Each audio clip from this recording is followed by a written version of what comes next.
কারা সরকারকে প্রত্যক্ষ কর দেন আর কারা দেন পরোক্ষ কর। আগামীকালই পেশ হবে ভারতের সাধারণ বাজেট। সেটি পেশ করবেন কেন্দ্রীয় অর্থমন্ত্রী নির্মলা সীতারামন। এটাই হবে নরেন্দ্র মোদীর নেতৃত্বাধীন দ্বিতীয় বিজেপি সরকারের শেষ বাজেট।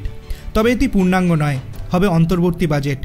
আর বাজেট এগিয়ে এলেই সরকারি বা বেসরকারি সংস্থার কর্মীরা ট্যাক্স বা করের ওপর কী পরিবর্তন হয় সেদিকে নজর রাখেন। কিন্তু চাকরিজীবীরাই কি কেবল কর দিয়ে থাকেন? আসলে তা নয়।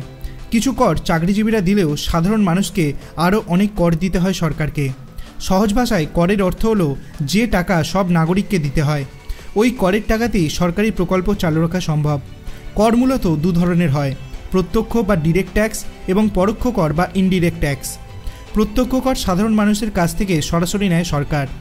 এর মধ্যে রয়েছে income tax, corporate tax, inheritance tax. এছাড়াও বেশ কিছু পরোক্ষ কর রয়েছে। এক্ষেত্রে সরাসরি সাধারণ নাগরিকদের সরকারকে টাকা দিতে হয় না, অন্য কোনো উপায়ে টাকা যায় সরকারের ঘরে।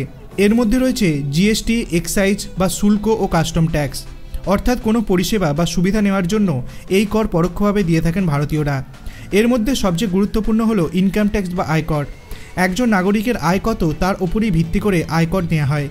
বেতন বা বিনিয়োগের ওপর ভিত্তি করে ওই কর নেওয়া হয়ে থাকে। শুধুমাত্র কোনো ব্যক্তিকে নয়, আয়কর দিতে হয় সংস্থা বা প্রতিষ্ঠানকেও।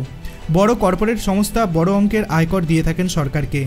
এই প্রসঙ্গে জেনে নেওয়া জরুরি, সেজ বা সারচার্জ কী। সাধারণত কোনো বিশেষ ক্ষেত্রে নেওয়া হয় সেজ, যেমন স্বচ্ছ ভারত সেজ, আর সারচার্জ ধার্য করা হয় আয়করের ওপরে। আপনি কোন ধরনের ট্যাক্স দিয়ে থাকেন? আপনার অভিমত আপনি কমেন্ট সেকশনে জানাতে পারেন। ভিডিওটি ভালো লাগলে লাইক করবেন, চ্যানেলটিকে সাবস্ক্রাইব করতে ভুলবেন না। ধন্যবাদ।